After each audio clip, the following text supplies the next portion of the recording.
Hey there Candy Crush lover! Want to make sure your progress is safe forever?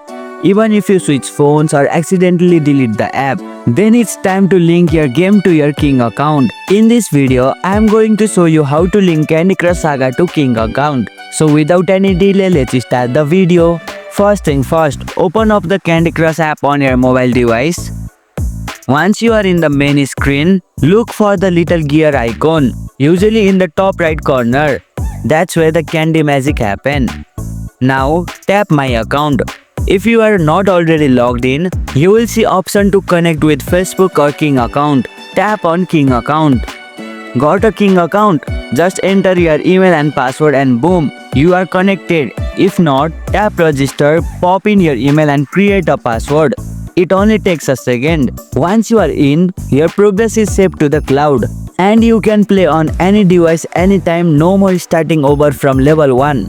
And here you go, it's done. That's how you can link Candy Crush Saga to King's account.